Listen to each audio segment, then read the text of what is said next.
ऐसे वाले संत नहीं कि भाई जो हमें डांट रहे हैं, हमें कुछ भी कह रहे हैं और हम उनको कुछ नहीं करें। ऐसे संत जो गौ होते हैं, फिर उनका बदला भगवान लेते हैं। भक्तमाल में एक कथा आती है, स्वामी हरिराम व्यास करके संत हुए, नहीं माधवाचार्य,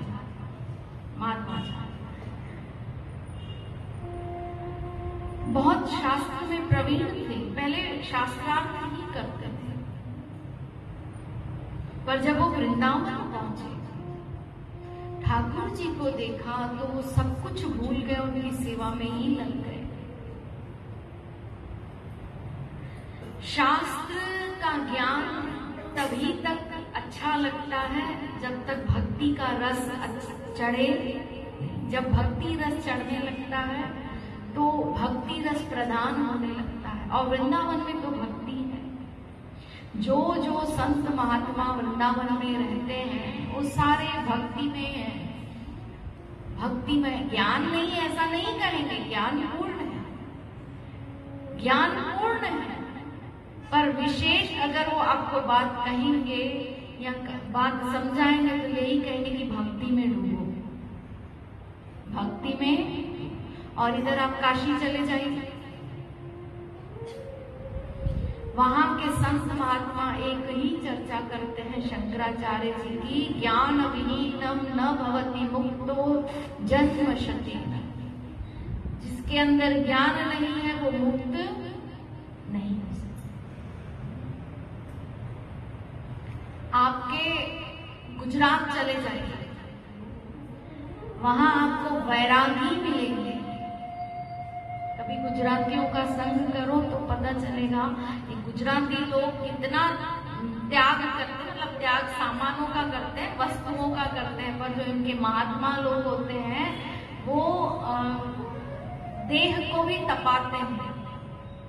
जिसको हमने कल या परसों की कथा में कहा था कि इंद्रियों के द्वारा त्याग करना ही सच्चा वैराग्य है। इंद्रियों के द्वारा त्याग करना ही सच्चा वैराग्य। बाहर से आलू प्याज टमाटर त्यागो, उसका कोई अर्थ नहीं, उसको त्याग नहीं कहेंगे, उसको वैराग्य नहीं कहेंगे। इंद्रियों के द्वारा त्यागा गया ही वैराग्य होगा। ये तो फिर आप उस साइड चले जाइए, आपको ऐसे मिलेंगे। तो वृंदावन भक्ति प्रधान है। वहां जब आए हैं माधवदास जी तो भक्ति में रम गए। अब वो शास्त्रार्थ नहीं करते, पर उसी समय एक ब्राह्मण निकला अपनी दिग्विजय करने, जगह जगह जाता शास्त्रार्थ करता, जगह जगह जाता शास्त्रार्थ कर आता। जब वृंदावन पहुंचा तो पूछा यहाँ सबसे बड़ा विद्वान कौन है जिसके साथ मैं शास्त्रार्थ करूं? सबने कहा माधवदास जी जैसा विद्वान कोई भी नहीं है, आप उनके साथ शास्त्रार्थ करिए। तो गए पंडित जी माधवदास जी के पास शास्त्रार्थ करने। तो माधवदास जी ने कहा मैं पहले करता था, अब मुझ में तर्क करने की शक्ति नहीं है, अब मैंने केवल कृष्ण की शरण ग्रहण करनी, मैं नहीं करूंगा। पंडित जी ने कहा मैं दिग्विजय करने के लिए निकला हूं, आखिरी प्रमाण पत्र आपका चाहिए तो मैं सर्वश्रेष्ठ हो जाऊंगा। माधवदास जी ने कहा लाओ मैं लिखकर दे देता हूं कि तुमने मुझे शास्त्रार्थ में हरा, पर आपने किया नहीं। कर नहीं, मैं करूंगा भी नहीं। लिख कर दे दिया कि मैं इस पंडित से, काशी से आए हुए पंडित से शास्त्रार्थ में हार गया। पंडित जी पहुंचे काशी, वहां प्रमाण सबको मिलता है, स्टैम्प, जितने भी ये मंडलेश्वर और जीत कर जाते हैं वहां से ही स्टैम्प लेकर आते हैं। पेपर आगे किया कि सब जगह जीते, जो आखिरी लाइन थी कि माधवदास जी से जीता, उसमें लिखा था माधवदास जी से हार गया। ये क्या घटना है? तो उन्होंने कहा नहीं, हारे नहीं, ये नहीं कह सकते कि किया ही नहीं, क्योंकि मान्य नहीं है। जो कोई लड़ाई ही नहीं फिर उसको जीत हार का फैसला करेंगे कैसे? थोड़ा क्रोध में आया ब्राह्मण, वापस लौटा और आकर माधवदास जी को बहुत डांटा चिल्लाया कि अगर तुमको नहीं ठीक से लिख कर देना था तो मेरा उपहास क्यों कराया, अब फिर से लिख के। और इतना क्रोध आया, इतना क्रोध आया कि कहा अगर अब की बार तुमने नहीं लिख के दिया तो मैं तुम्हारा मुंह काला करके पूरे वृंदावन में। माधव दास जी ने कहा तुम चाहे जो कर लो, मुंह काला करो, कुछ भी कर लो, मैं लिख के देने वाला नहीं, या मुझे शास्त्रार्थ करना ही। पहुंचे दूसरे दिन कि आज मुंह अगर नहीं लिख के दे रहे माधव दास जी तो मुंह काला करके घुमाएंगे। पर इधर मार्ग में माधव दास जी लौट रहे थे यमुना स्नान करके। मार्ग में उन्होंने देखा कि एक व्यक्ति का मुंह काला करके उसको गधे पर बिठा करके सब लोग लेकर जा रहे हैं, हंस रहे, कोई ताली बजा रहा है। तो माधव दास जी पास गए और देखा कि ये क्या है। तो पूछा किसी से, का ये काशी से कोई पंडित आया है। माधव दास जी से हार गया शास्त्रार्थ में, इसलिए इसका मुंह काला करके घुमा रहे। और माधव दास जी ने सोचा मैंने तो शास्त्रार्थ ही नहीं किया तो हारने का सवाल का क्या हुआ। तुम तो आ रहे थे कि सुबह आऊंगा, लिख के देना, नहीं तो मुंह काला करूंगा, तुम तो आए नहीं। तो उस पंडित ने कहा कितना झूठ बोलते हैं आप। मैं जैसे ही कल आपके यहाँ से निकला आपने फिर से मुझे आवाज लगाई और मेरे साथ शास्त्रार्थ किया और मुझे शास्त्रार्थ में परास्त किया और शर्त यही थी कि जो हारेगा उसका मुंह काला। कल आपने मुझे हराया इसलिए आज मेरा मुंह काला करके ये लोग। माधव दास जी विचार करने लगे मैंने किया ही नहीं है शास्त्रार्थ, तो किसने किया। इतने में एक छोटा बालक आया, क्यों बाबा मजा आया। माधव दास जी समझ गए कि मैंने तो किया नहीं, मेरे कन्हैया ने, श्याम सुंदर ने, क्योंकि भगवान अपने भक्तों की हार कतई बर्दाश्त नहीं कर सकते। जो भगवान की शरण में आ जाएगा या जो भगवान के भक्तों को त्रसित करेगा, दुख देगा, वो सोचो बचकर निकल जाएगा तो वो तो शांत बैठा रहेगा, पर वो मुरली वाला किसी को छोड़ेगा, वो जरूर बदला। इसीलिए कहा धर्म की हानि में पहला त्रास जो लोग संतों का अपमान करते हैं, ये धर्म की हानि है। दूसरा ब्राह्मण का अपमान करना। जो व्यक्ति ब्राह्मण का अपमान कर रहा है, जो समाज ब्राह्मण का अपमान कर रहा है, वो धर्म का नाश कर रहा है।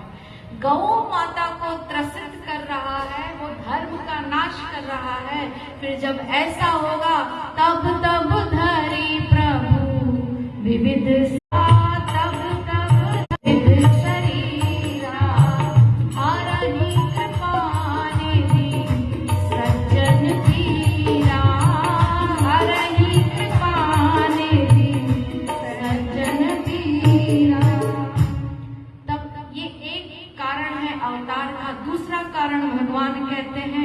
द्वारपाल हरि के प्रिय दो, जय अरुण जय जान सबको। दो द्वारपाल थे भगवान के, जय और विजय। उनको श्राप दिया सनकादि ऋषि ने कि तुम दोनों जाकर असुर हो जाओ। का श्राप क्यों दिया? का संतों का अपमान किया,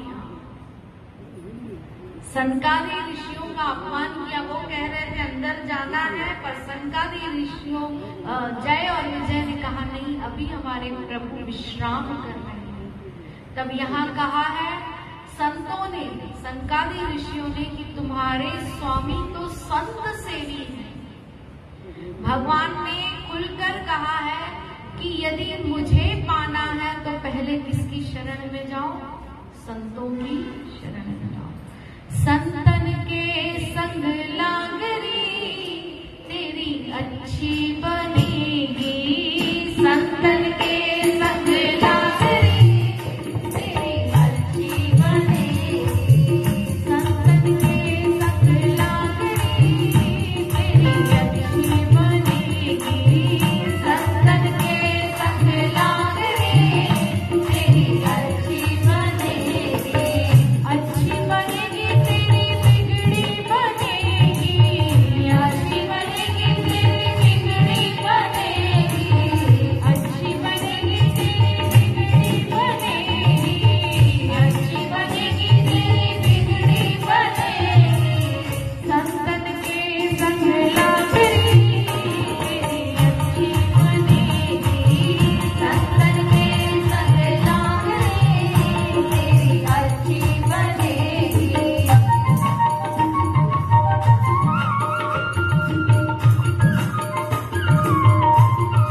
संतन के संग भक्ति बढ़ेगी, संतन के संग भक्ति बढ़ेगी, संतन के संग भक्ति बढ़ेगी, संतन के संग भक्ति बढ़ेगी।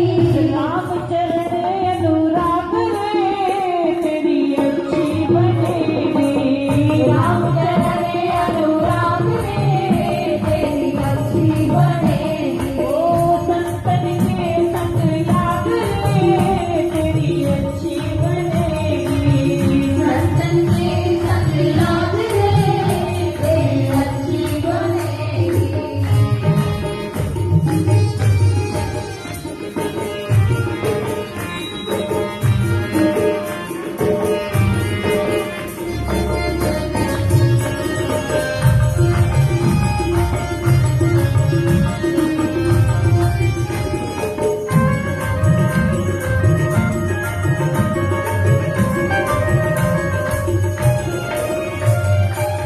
काका से तोहे हंस बनावे, काका से तोहे हंस बनावे, काका से तोहे हंस बनावे, काका से तोहे हंस बनावे। ओ मिट जाए दिल के दाग रे तेरी अच्छी बनेगी, मिट जाए दिल के दाग रे तेरी अच्छी बनेगी। ओ संतन के संग लाग रे तेरी अच्छी बनेगी, संतन के संग लाग रे तेरी अच्छी बनेगी।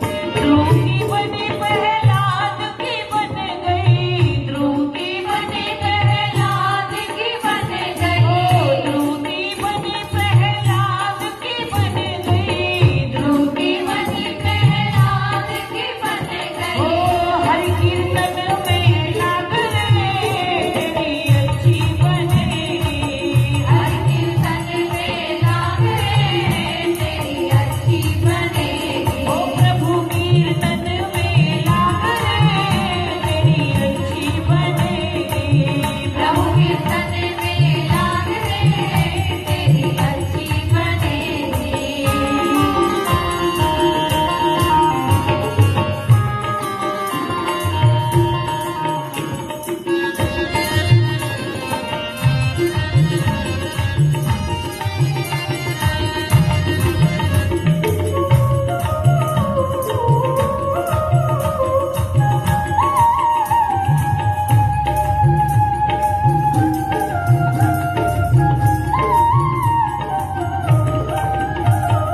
आए हो मेरी जिंदगी में तुम बहार बनके, आए हो मेरी जिंदगी में तुम बहार बनके। मेरे साथ यूं ही रहना,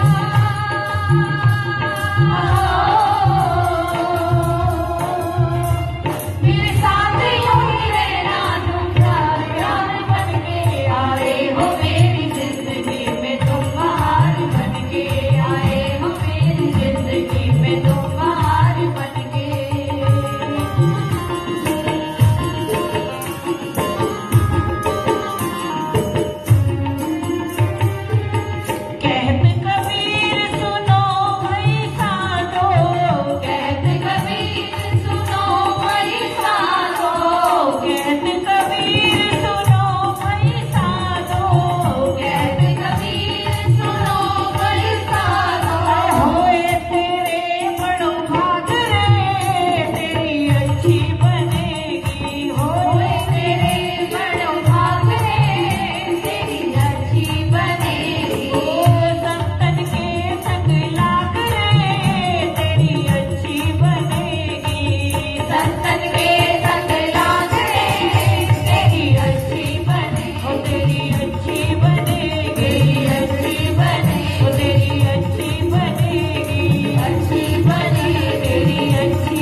तो सनकादि ऋषियों ने कहा कि तुम्हारे स्वामी तो संत सेवी हैं,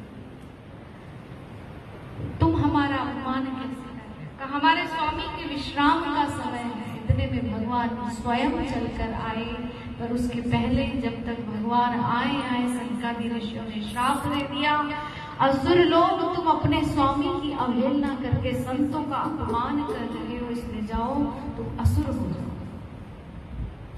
दोनों चरणों में गिरकर बार बार क्षमा याचना करने लगे। तब भगवान आए, उन्होंने कहा क्या हुआ? भगवान को सारी घटना बताई। तब भगवान स्वयं विष्णु भगवान कहते हैं कि इनका कोई कसूर नहीं है, ये तो अपना धर्म पालन कर रहे थे, अपनी ड्यूटी निभा रहे थे। जो द्वार पर खड़ा रहता है उसको जो कहा जाता है वो वैसा ही, इनका कोई अपराध नहीं। कहा सनकादि ऋषियों ने अब तो श्राप दे दिया, कहा कुछ तो अनुग्रह करिए। कहा सनकादि ऋषियों ने कि अगर ये भक्ति करेंगे तो 7 जन्म में आपको पुनः प्राप्त करेंगे, और अगर ये वैर करेंगे, द्वेष करेंगे आपके साथ, तो ये 3 जन्मों में आपको प्राप्त करेंगे। अब जय विजय आपस में देखने लगे कि अगर 7 जन्म लगेंगे भक्ति करने से तो हम वैर को अपनाते हैं, क्योंकि हम ज्यादा समय अपने प्रभु से दूर नहीं रह सकते। और एक आशीर्वाद देते हैं, जब तुम असुर बनोगे तो आपका उद्धार करने के लिए भगवान को भी अवतार लेकर आना पड़ेगा। प्रसन्न हो गए जय और विजय, और असुर योनि को स्वीकार किया। एक कारण ये बना, दूसरा कारण भगवान शिव शंकर कहते हैं समर जलंधर सन सब हारे। एक कारण धर्म की हानि, दूसरा कारण जय और विजय, तीसरा कारण भगवान कहते हैं जलंधर नाम का एक असुर हुआ जिनकी पत्नी का बल था वृंदा का पीछे तुलसी, जिसके कारण जलंधर को कोई मार नहीं पा रहा था। तब भगवान विष्णु ने छल किया, जलंधर का रूप धारण करके तुलसी का पातिव्रत भंग किया, और जैसे ही तुलसी को पता चला तो तुलसी ने उसी क्षण कह दिया कि जाओ पाषाण हो जाओ, पत्थर हो जाओ। पर ये भी कहा जिस तरह मुझे ठगा है, जो मनुष्य रूप धारण करके, वही मनुष्य रूप आपको भी धारण करना पड़ेगा। और जैसे मैं अपने पति के वियोग में रो रही हूँ, आप अपनी स्त्री के वियोग में रोएंगे। जिन वानरों की सहायता लेकर आपने मुझे छला है, वही वानर आपकी सहायता करेगा।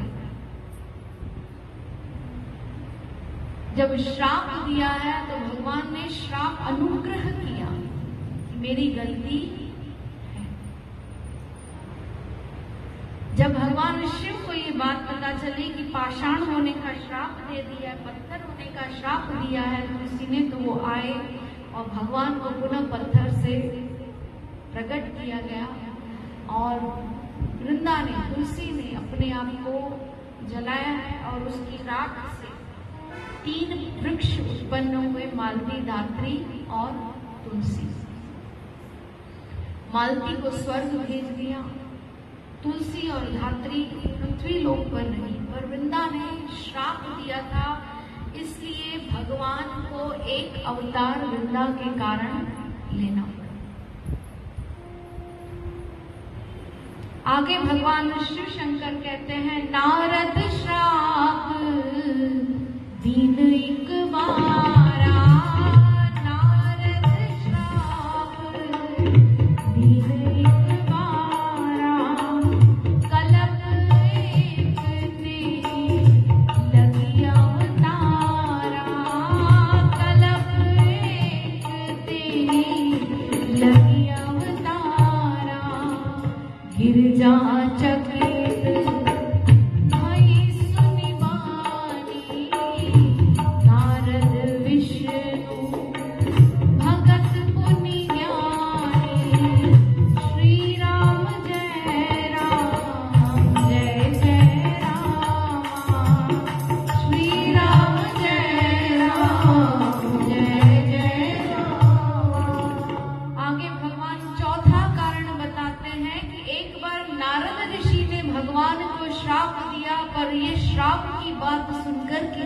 जी ने श्राप दिया, माता गौरा माता पार्वती आश्चर्य में पड़ गई कि एक भक्त और ज्ञानी वो कैसे श्राप दे सकता है।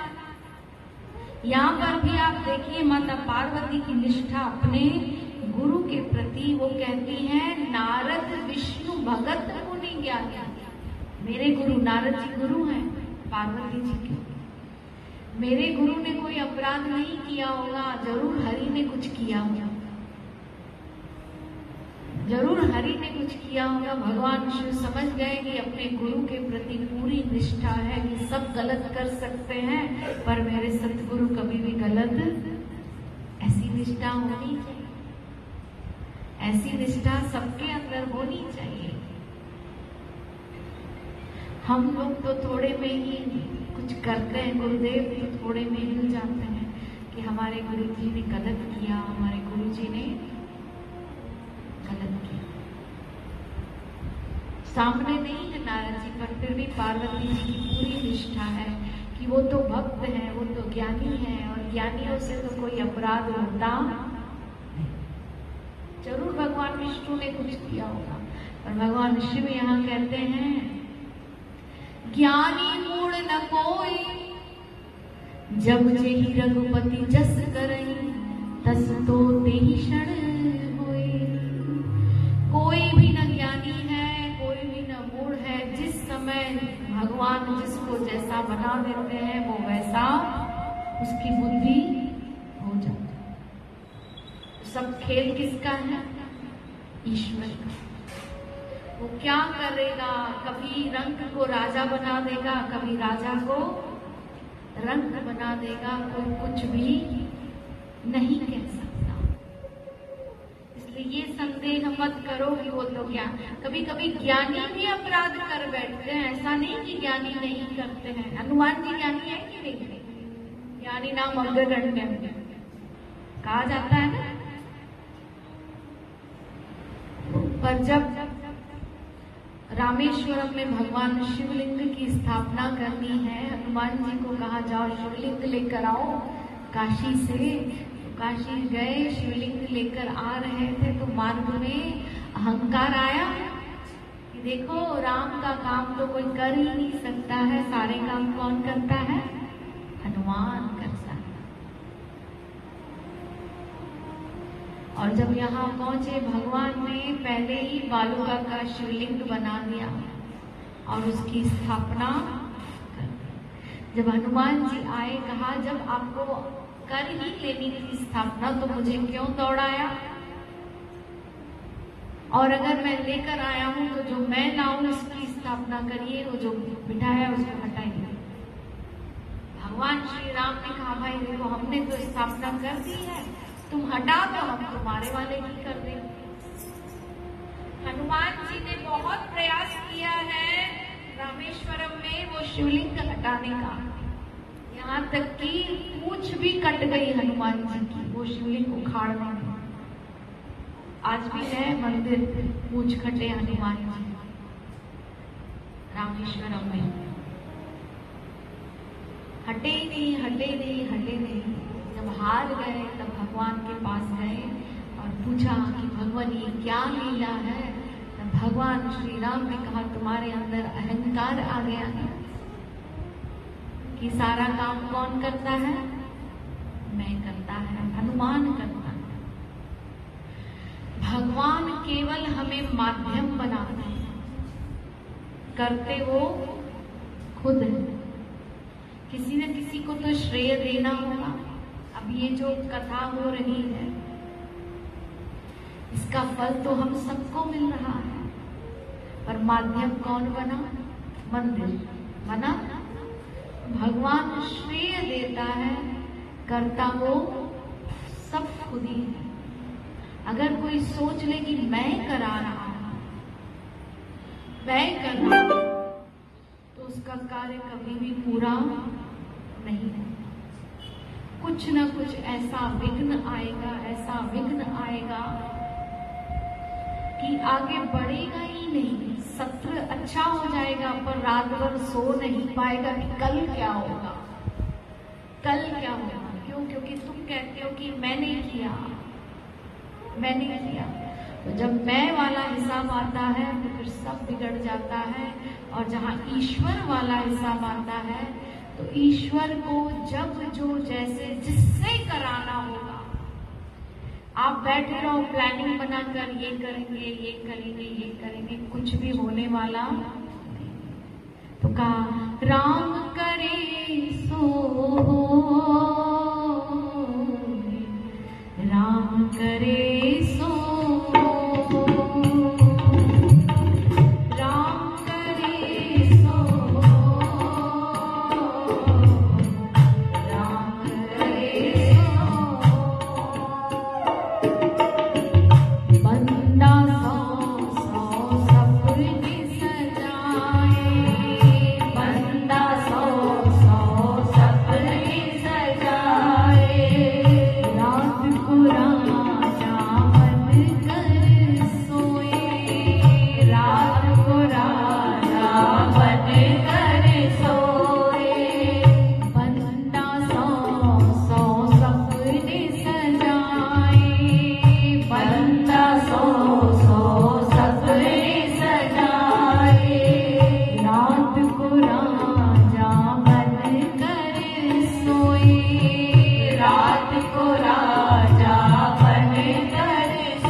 माता पार्वती प्रश्न कर रही है ऐसा हुआ क्या?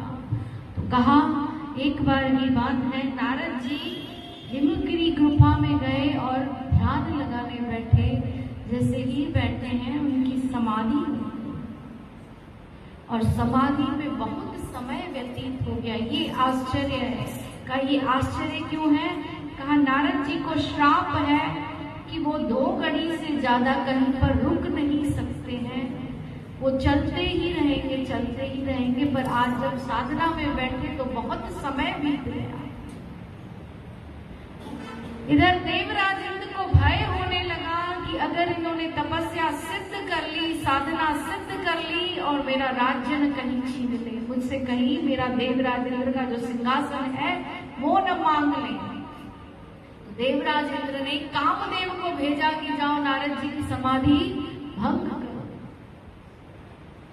कामदेव गया और नारद जी के ऊपर काम का कोई प्रभाव नहीं पड़ा।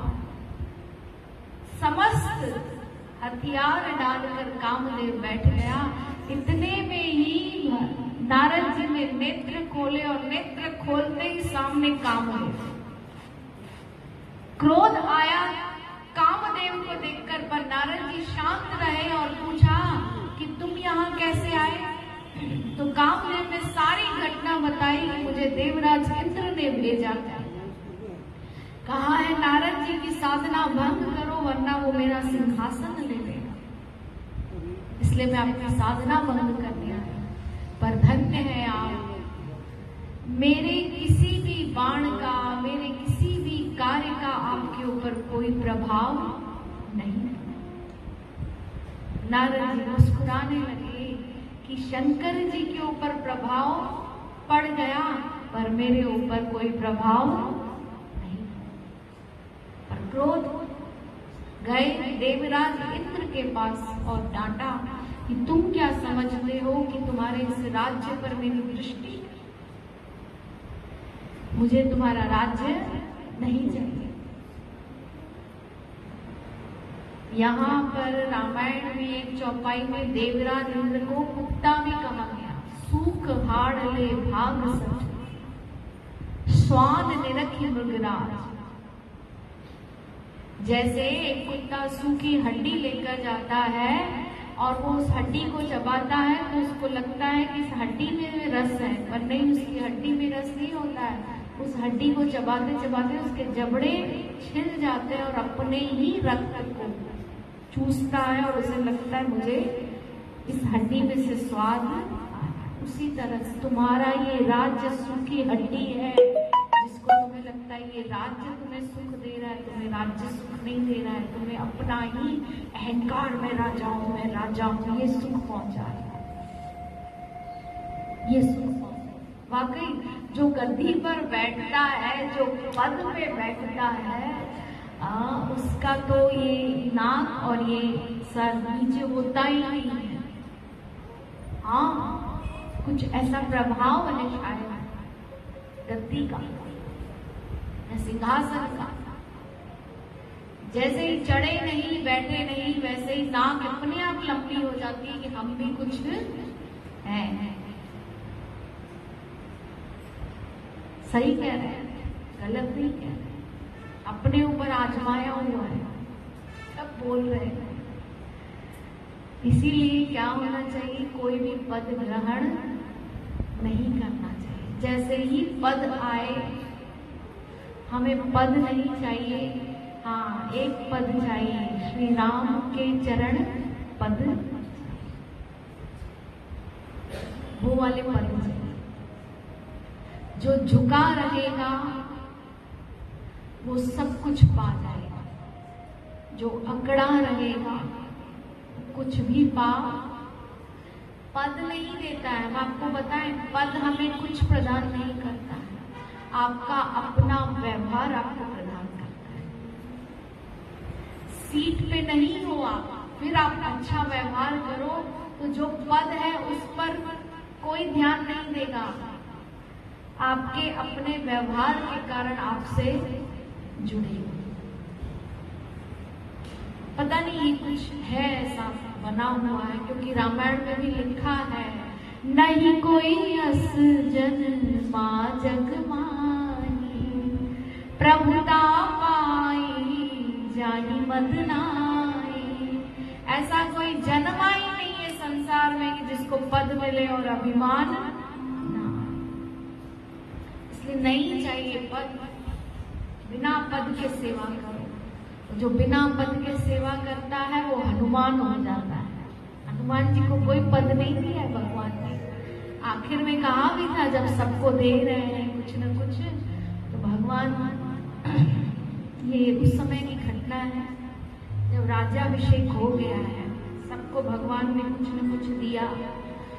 किसी को कोई राज्य दिया, किसी को कोई हीरा दिया, किसी को कुछ दिया। पर जब हनुमान जी की बारी आई तो हनुमान जी ने कहा जो मैं मांगू वो देंगे ना। कहा हाँ देंगे, क्यों नहीं देंगे। कहा मुझे अपने चरणों की सेवा दीजिए, मुझे अपने चरणों की सेवा। का चरण सेवा तो मुश्किल है। का क्यों मुश्किल है भगवान। का ठीक है 2-3 दिन करो, फिर देखते हैं। जब सब विदा हो गए, चरण सेवा मिली हनुमान जी को, तो हनुमान जी रात्रि में भगवान श्री राम जी के कक्ष में गए और चरण दबाने लगे। अब वो तो सेवा में ऐसे मग्न। इधर मैया सीता सोचे कब ये जाएंगे, कब हम लोग सोएंगे, कब सोएंगे। और चरण दबाए राम जी तो लिख रहे, माता जी बैठी हुई है। 3 दिन तो चला।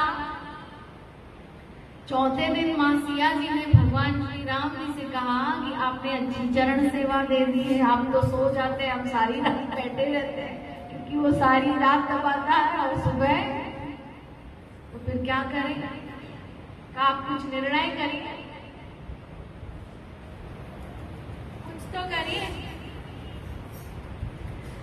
तब भगवान ने हनुमान जी से कहा देखो मैया तुम्हारी सो नहीं पाती है, इसलिए तुम चरण सेवा छोड़ो, और कोई सेवा नहीं।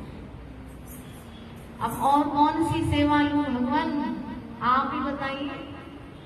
सबसे अच्छी सेवा ली चरण सेवा, इससे अच्छी कोई सेवा ही नहीं। टीका नहीं, वो जो कौन सी सेवा लेनी है। तो भरत भैया को बुलाया, नहीं तुम ही नियुक्त करो ये कौन सी सेवा करेंगे। कब भैया सारी सेवाएं तो घटी हुई हैं, भरत जी ये करेंगे, शत्रुघ्न ये करेंगे, लक्ष्मण ये करेंगे, हनुमान ये करेंगे।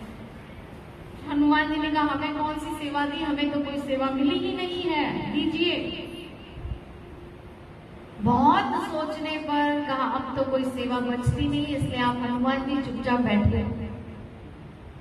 अब हनुमान जी ने कहा यही तो मुश्किल है, चंचल प्रकृति वानर, वानर इतना चंचल होता है कि एक जगह बैठ नहीं सकता, तो मुझे कोई सेवा तो चाहिए। तब भरत जी ने कहा सब सेवाएं हो गई, अब कोई सेवा नहीं बची है। हनुमान जी ने कहा मैं खुद ही ढूंढ लूंगा। सेवा करने वाला खुद ही ढूंढ लेता है कि मुझे क्या करना है। इतने में भगवान श्री राम को आई जमाई, और जैसे ही राम जी ने जमाई ली तो कुछ लोगों की आदत होती है, जमाई आते तो ऐसे करते हैं, कुछ चुटकी बजाते हैं। और राम जी की रही वो भी चुटकी बजाने की आदत। और जैसे ही जमाई आई, राम जी ऐसे करने लगे तो हनुमान जी ने कहा रुकिए प्रभु, ये सेवा मिल गई मुझे, जब भी जमाई लगे तब मैं चुटकी बजाऊं। पहले तो केवल रात में सेवा थी, अब तो 24, क्योंकि जमाई का तो कोई समय ही नहीं। अब पीछे पीछे राम जी के हनुमान जी चले जा रहे।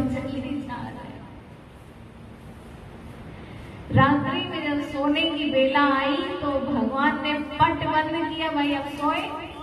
हनुमान जी ने कहा कभी भी रात्रि में भी आ सकती है, इसलिए मैं सिया जी सो जाएंगी, अब एक किनारे पे बैठे रहेंगे। सिया जी सर पे हाथ रखने लगी कि कान चरण सेवा से छुड़ाया और जान हुआ।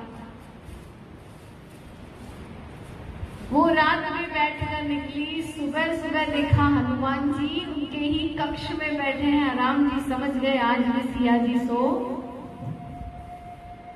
अब कैसे समझाएं? तो गुरु वशिष्ठ जी से कहा कि सेवक बहुत देखे पर ऐसा सेवक नहीं देखा।